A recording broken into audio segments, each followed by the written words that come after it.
అదేవిధంగా స్వాతి మాలివాలని వాళ్ళ సొంత పార్టీ రాజ్యసభ సభ్యురాలు స్వయంగా ముఖ్యమంత్రి అధికార నివాసంలో ఆమె మీద దౌర్జన్యం జరిగితే మాట్లాడేవాళ్ళు లేరు. ఆ పార్టీలో ఇంత దుర్మార్గమని ఢిల్లీ ప్రజలు నిర్ణయానికి వచ్చారు. మాకు చాలా సంతోషంగా ఉంది. ఢిల్లీ భారతదేశానికి ఒక గుండె లాంటిది. అక్కడ సక్రమమైన పరిపాలన ఉండాలి, అక్కడ శాంతి పద్ధతులు ఉండాలి.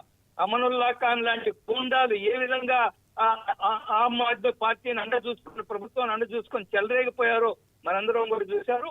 ఈ రోజు ఢిల్లీ ప్రజలు పూర్తిగా బీజేపీ పట్ల, మోడీ గారి నాయకత్వం పట్ల విశ్వాసం వహించి తిరిగి 27 సంవత్సరాల తర్వాత మేము పోరాటాలు చేస్తాం. మేము 27 సంవత్సరాలుగా అనేక సమస్యల మీద ఢిల్లీ బీజేపీ శాఖ నిరంతరం పోరాటం చేస్తూ వచ్చింది. ఆ యొక్క ఫలితమే ఈ రోజు ఢిల్లీ ప్రజలు గుర్తించారు. బీజేపీ నాయకత్వాన్ని, నరేంద్ర మోడీ గారి నాయకత్వాన్ని, నరేంద్ర మోడీ గారి యొక్క చేస్తున్న పథకాలు ఏవైతే ఉన్నా దేశ ప్రజల కోసము అవన్నీ కూడా చూడండి. ఎంతో దుర్మార్గం ఉంటే ప్రధానమంత్రి ఆరోగ్య సురక్ష యోజనని ఢిల్లీలో అమలు చేయకుండా ఆపెట్టింది. 25 లక్షల రూపాయలు వచ్చే అవకాశాన్ని కూడా అక్కడ సాధారణ ప్రజలకు అందకుండా చేశారు. కాబట్టి ఇవన్నీ కూడా ప్రజలు గుర్తించి ఆప్ని అవమానకరమైన రీతిలో ఓడించారని నేను భావిస్తున్నాను. ఆంజనేయ రెడ్డి గారు, ప్రస్తుతం 51% ఓట్లతో ముందంజలో ఉంది బీజేపీ. అయితే 2020తో పోల్చుకుంటే ఇప్పటికీ 13% ఓట్ల శాతం అనేది అయితే పెరిగింది. దీనికి సంబంధించి ఏమంటారు?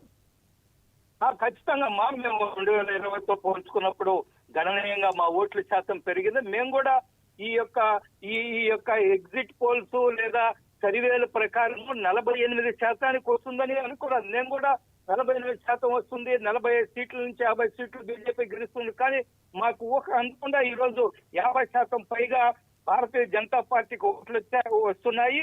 ఇది ఖచ్చితంగా ప్రజలు బీజేపీ పట్ల వ్యక్తపరిచిన విశ్వాసంగా నేను భావిస్తున్నాను. గత 3 సార్లుగా ఢిల్లీలో లోక్సభ ఎన్నికలు గెలిచాం. 7 సీట్లు భారతీయ జనతా పార్టీ గెలుచుకున్నది మోడీ గారి నాయకత్వంలో.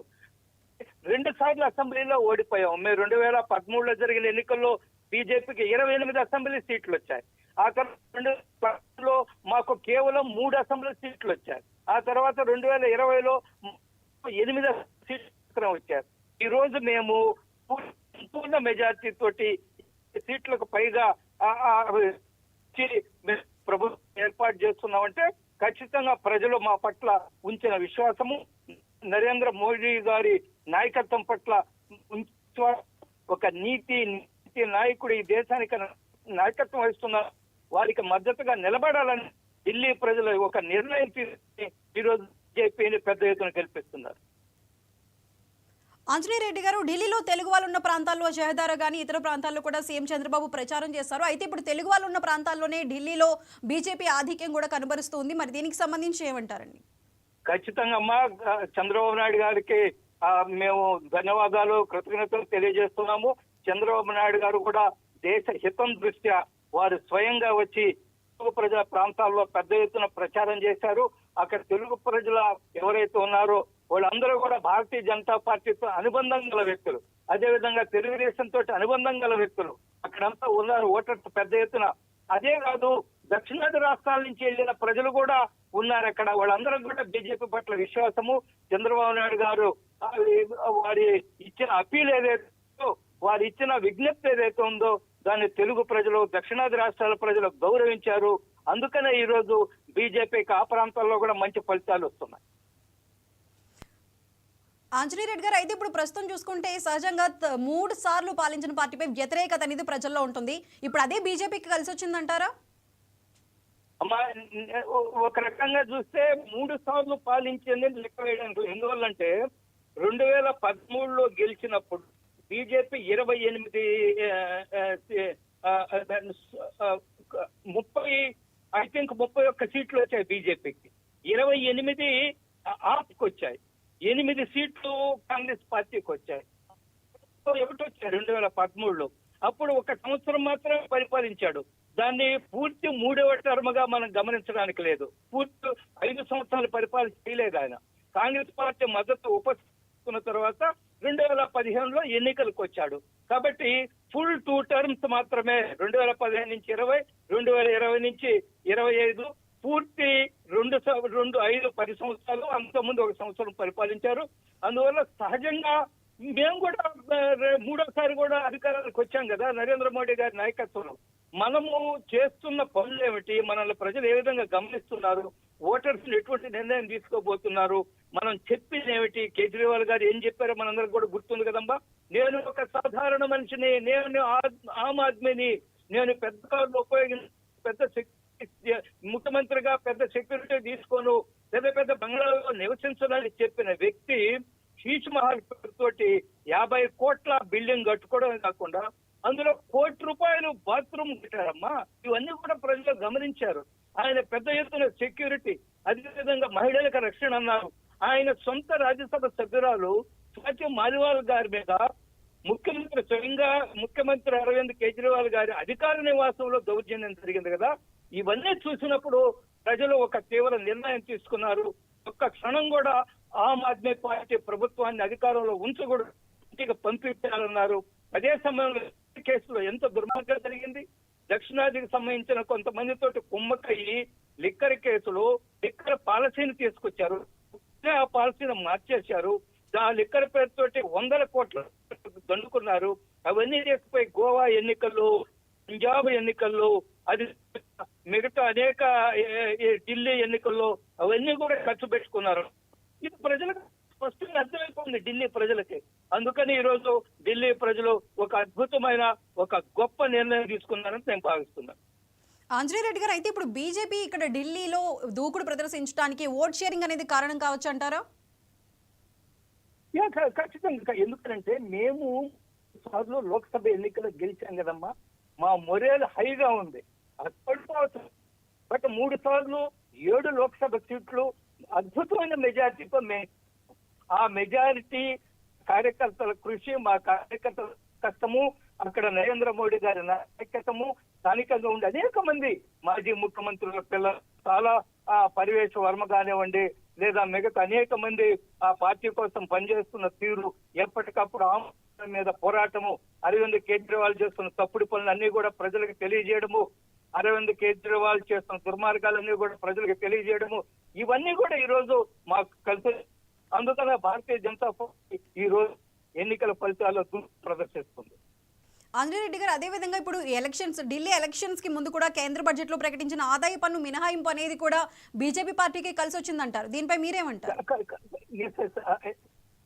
కేవలము ఢిల్లీ ఆదాయం మినహాయింపు ఇవ్వలేదు, దేశం అంతా కూడా అది అమలు అవుతుంది. కానీ ఢిల్లీలో ఉండే పరిస్థితి అంటే ఎక్కువ మంది ఉద్యోగస్తులు ఉంటారు కాబట్టి వారికి అందరికి కూడా పెద్ద ఎత్తున మేలు చేకూరుస్తుంది. కాబట్టి సహజంగా భారతీయ జనతా పార్టీ కనుక ఒక మంచి పని చేస్తుంది. ఏ ప్రభుత్వం అయినా ఒక మంచి పని చేసినప్పుడు ప్రజలు ఆ ప్రభుత్వానికి లేదా ఆ పార్టీకి మద్దతు ఇస్తారు కదా. ఈ రోజు 7 లక్షల నుంచి ఒకేసారి 12 లక్షలు తీసుకొచ్చాం.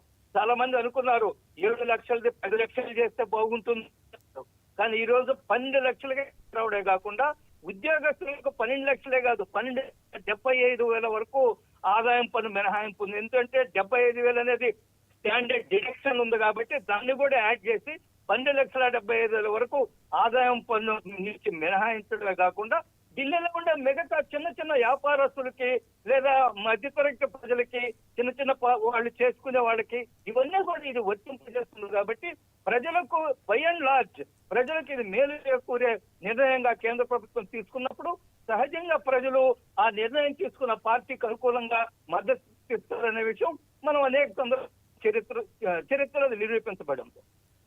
ఆంజనేయ రెడ్డి గారు, అయితే ఇప్పుడు కాంగ్రెస్ చూసుకుంటే అసలు ఈ పోటీలో కేవలం ఒక్క స్థానంతోనే సరిపెట్టుకుంది. దీనిపై కాంగ్రెస్ పార్టీ వైఫల్యాలకు కారణం ఏంటంటారు?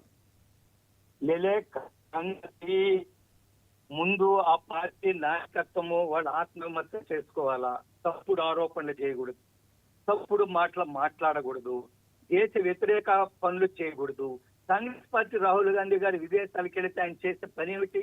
ఈ దేశాన్ని బదనాం చేయడము, ఈ దేశ ప్రజాస్వామ్యాన్ని విమర్శించడము, ఏ విధంగా నరేంద్ర మోడీ గారిని మనం దించేస్తామని ఆ ప్రణాళికలు తయారు చేసి దేశ వ్యతిరేక శక్తులతోటి, ఇస్లామిక్ శక్తులతోటి అమెరికా మిగతా దేశాలకు వెళ్ళిన వాళ్ళతో సమావేశం కావడం, ఇవన్నీ దేశ ప్రజలు చూస్తున్నారు కదా. అందుకనే వాళ్ళు చేసే పనుల వల్లే ఈ రోజు కాంగ్రెస్ పార్టీ దుస్థితి ఆ విధంగా ఉంది. రాహుల్ గాంధీ గారు ఈ మధ్య మనం చూసాం కదా, మహారాష్ట్రలో 70 లక్షల ఓట్లు కలిపారని చెప్పారు. అంతకుముందు కోటి అని చెప్పారు. కోటి నుంచి పార్లమెంట్ లో మాట్లాడుతూ 30 లక్షల ఓట్లు కొత్తగా కలిపారని చెప్పారు. నిన్నటి రోజు ప్రెస్ కాన్ఫరెన్స్ మాట్లాడుతూ 36 లక్షలు కొత్తగా కలిపారు మహారాష్ట్రలో అంటారు. ఆయనకి అసలు దేని మీద ఒక పట్టు లేదు, ఒక క్యాండిడేట్ లేదు. మనం ఏం ఆరోపణ చేస్తున్నాం దానికి కట్టుబడి ఉండడం అనేది తెలియదు. అందుకనే ఈ రోజు కాంగ్రెస్ పార్టీ దుస్థితి యథారాజా పదా కార్యకర్తలు ఉన్నట్టుగా ఆ పార్టీ రాజకీయ విధంగా ఉన్నప్పుడు కార్యకర్త మురేలే ఉంటుంది, కార్యకర్తలు ఏ విధంగా ప్రశంసిస్తారు. అందుకనే ఈ దుస్థితి. గత 2 సార్లు 0 కదా, పెద్ద గుండు సున్నా వచ్చింది వాళ్ళకి. ఇప్పుడు మీరేదో ఒకటని చెప్తున్నారు, ఆ ఒకటి నిలబడుతుందో లేదో నాకైతే తెలియదు. అన్ని కూడా వారికి 0 నుంచి 1 వరకు ఇచ్చారు, అంతే ఇచ్చారు. గుండు సున్నా నుంచి 1 సీట్ రావచ్చని అదే పరిస్థితి ఈ రోజు కల్పిస్తుంది. అందువల్ల కాంగ్రెస్ పార్టీ వాళ్ళకు ఆత్మవిమర్శ చేసుకోకుండా ఏం చేస్తున్నావు, మనం ఎందుకు లోక్సభని నడవడం లేదు, రాజ్యసభను ఎందుకు నడవలేదు, మన ప్రజాస్వామ్యబద్ధంగా వ్యవహరిస్తున్నావా లేదా, మనము నిర్మాణాత్మక విమర్శలు చేస్తున్నావా లేదా మోడీ గారి మీద పడి ఏడవడము, అదానీ మీద పడి ఏడవడము, అంబానీ మీద పడి ఏడవడము, ఇదే తప్ప చేసేది ఏ పని లేదు. అందుకని ఈ రోజు ప్రజలు వాళ్ళ పట్ల పూర్తిగా విశ్వాసం కోల్పోయారు. ఈ రోజు రోజుకు పతనం అయిపోతుంది. కాంగ్రెస్ పార్టీ కేవలం ఒక ప్రాంతీయ పార్టీగానే మిగిలిపోతుంది. ఆంజనేయ రెడ్డి గారు, అయితే ఫైనల్ గా మనం చూసుకుంటే బీజేపీ 49 స్థానాల్లో ఆధిక్యంలో ఉంది. మీరు ఫైనల్ గా బీజేపీ ఎన్ని సీట్లు సాధిస్తుందంటారు? అమ్మా, ఇప్పుడు పోల్స్ ప్రకారము 45 నుంచి 55 దాకా అని చెప్తున్నారు సర్వేల అంచనాలు. నేను తగ్గుతాయని నేను అనుకోవడం లేదు. అవుట్ ఆఫ్ 70లో 50 సీట్స్ డ్యామ్ షూర్ గా భారతీయ జనతా పార్టీ గెలుస్తుంది. మీ ఇప్పుడు వస్తున్న వార్తల ప్రకారం కేజ్రీవాల్ ఓడిపోతున్నారు, అచ్చి ఓడిపోతున్నారు, ఇంకా మనీష్ సిసోడియా వెనకబడిపోయి ఉన్నారు. కాబట్టి ఇవన్నీ కూడా వాళ్ళ యొక్క పార్టీ యొక్క వ్యవహార శైలిని, పార్టీ